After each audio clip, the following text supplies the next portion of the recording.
สบายดีพี่น้องสบายดียามแรงๆจ้าหนามันแล้วตอนนี้นะสุดเก่าสุดเดิมสบายดีเด้อนี่สบายดีจ้าพี่น้องสบายดีจ้ายังใส่ชุดเดิมอยู่เลยน้องตะวันคนหล่อมีหอยกัดปอกกุ้งหอยนะมีลงแล้ว ยังเห็ดกินแรงพี่น้องเอ้ยเห็ดกินแรงอยู่นอกบ้านกุ้งสดๆพี่น้องสดๆจากแม่น้ำคลองว่าดิชกว่าสัตว์บนไหนพี่น้องกุ้งงามเราจะป่นกินแรงนะคะทุกคนค่ะเอากระลาเราก็จะไปตำโอ้คุณก็เรียกว่าสีโนนนะไอ้คุณทำไม่ยังอะไรนั่นรถดีเตะต่างกันละเตะทำไมอ่ะขอโทษไม่ได้ตั้งใจต่างกันเหรอใส่กันนี่พูดสิป่นกุ้งในเรื่องของป้องจ้าน้องฟ้าไปเอาหัวหอมมาใส่มันยังหอมเกือบเลือกใส่กันนี่หน้าใบพักนี่ล่างใบมันก็มีแต่ก็ห้องป้อมก็มีตำหัวมันใส่แม่มันจังหอมค่ะเอาออกไปก่อนหัวมันก็มีแล้วหัวมันชึงพวกกี่ข้างถึงข้าวตำหัวมันใส่มันจีหอมกว่ากันเนาะกันมันคือมันอยากซื้อหัวก็ซื้อขีดละ20 บาทบอกใส่เป็นถุงมาจากวัตถุดิบกันมีกินต้มไก่มื้อนี้พี่น้องเอ้ยหลังจากที่ขาดสารอาหารมาหลายมื้อพากันบอกบ่มีแห้งสิย่างอะไรกินแต่หน่อไม้ว่าซั่นอ้าวแห้งเด้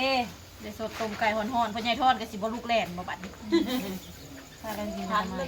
ทางมื้อน่ะเฮากันเพิ่นอยากกินนึ่งเฮานึ่งอยู่บนกินไก่น้อยตัวหนึ่งกินนึ่งจำแจ่วบ่ลูกเล่นบ่บัด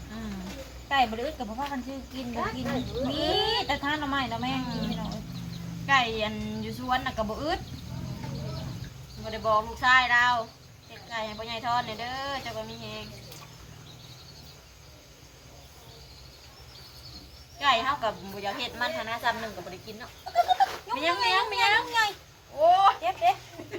ว่าบางทีมันตอมเอานะบางทีมันกินยุ่งมึงหงาเฮ้ยมันเจ็บแห้งเหอะมันบ่ไหวเนาะเกยๆหน่อยเลยเอาไปปรุงอยู่ไหนบ่พี่นี่แล้วเครื่องปรุงอยู่นี่เบิดนี่แต่รถหัวไปรถนี่แต่อันหัวก็บางทีจะทำตามนะหนึ่งข่าววะนี่น้ำปลาหนึ่งข่าวบ่นี่แม่จ้ะกินอยู่นอกพี่น้องมื้อนี้เย็นสบายบ่ฮ้อนเนาะพี่ซ่าก็จะบ่มาทุกคนสิเฮ็ดงานอย่างมีงานสักอย่างได้แต่กับคณะ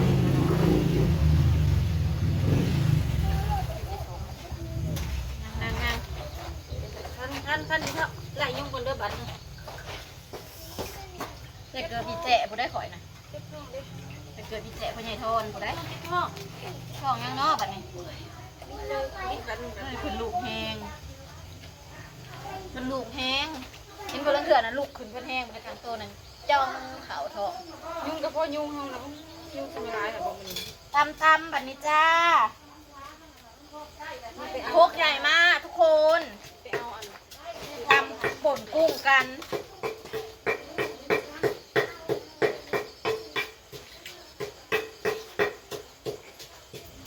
อันนี้จะเป็นหม้อต้มไก่อันนี้จะเป็นหม้อขาวหนึ่งขาวพี่น้องหนึ่งขาวเหนียวต้มไก่หอมต้มไก่บ้าน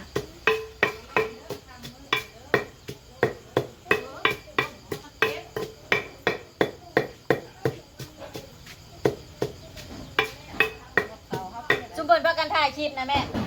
ไอ้บ้างจุ่มเปิดไปนั่งข่างดอกไฟนั่งย้อนแสงเอาว่าสีถ่ายนี่คือมัวแท้จุ่มเปิดไปนั่งข่างนั่นใครดอกกล่องเลยปะนี่มันทำ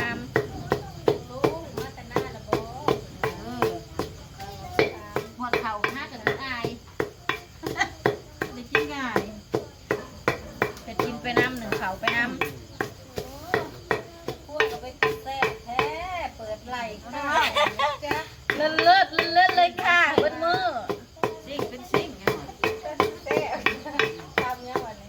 ตำกุ้งบนไอ้โคกนะบ้านเมืองพี่น้องบอกบายโคกเช้าวันนี้คือเป็นตาย่านแท้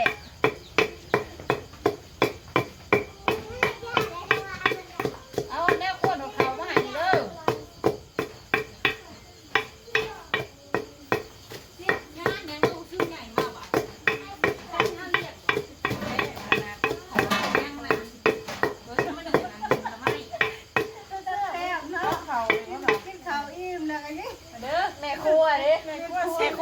แซ่บปะจ้าแม่ครัวแต่ละคนมาเป็นเลิศนะแม่ครัวต้องสวยทำอาหารก็สวยอาหารก็อร่อยนะคะไม่ได้สวยธรรมดาใส่เลิศไว้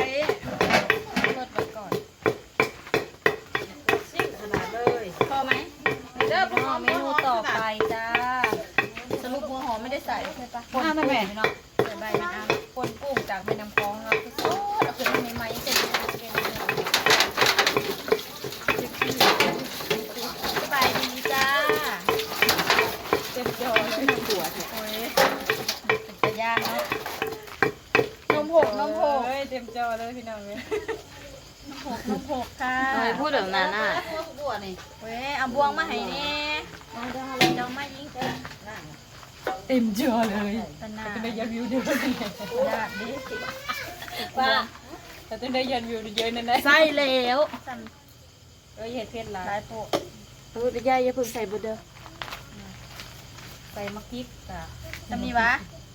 ใส่ค่ะ ใส่พริกขัว ขวดเราแซ่บมากเลยทั้งคนไทย และคนดำแม่ครัวมีแต่คนแซ่บเลยเผ็ดใส่ข้าวครัวเอาไหมพอแล้วเอาผงนัวมาเอาปลาแดกมาง่ายมองบอลโจมไปฝุ่นรอบเดี๋ยว15-6ลบพี่น้องเอ้ยปลาแดกแซ่บเอาเห็ดปีศาจแม่ครัวสวยไทยบะยองกับตัวบะยองนั่นเองสภาเอามาเลยหัวแข็งว้าวหมอต้มไก่พี่น้องป้องป้ายโอ้โหใส่ใบมะขามอ่อนเป็นตะแซ่บโอเคเดี๋ยวตำใส่มันจังหอมค่ะพี่น้องเป็นตาย่านว้าวใส่หอมลงไปจ้าใส่หอมจ้าขอหอมหน่อยลืมว่าใส่เกลือ แต่บนโน้ตแห้งน้อย ตรงแล้วเลยพี่น้องป่นกุ้งโคกใหญ่มากค่ะดูสิค่ะดูจากโคกนะคะไปหาแนวมาใส่เด้อ คือห่างกันล่างถวยมา อันนี้จะเป็นหม้อที่หนึ่งมกหน่อไม้พี่น้องดูกันหน่อยก็ได้หม้อใหญ่หม้อซึ่งรักกันหน่อยเอาหรอมกหน่อไม้กินทั้งหมู่บ้านค่ะหม้อนี้ใครอยากก็มาได้เลยค่ะที่บ้านแม่แก้วเด้อบ้านลังสีเขียว อยู่บ้านเราสีเขียวพี่น้อง รักเลยป่ะนี่ บ้านเราสีเขียว แล้วก็บ้านสีเขียวเหมือนกัน เ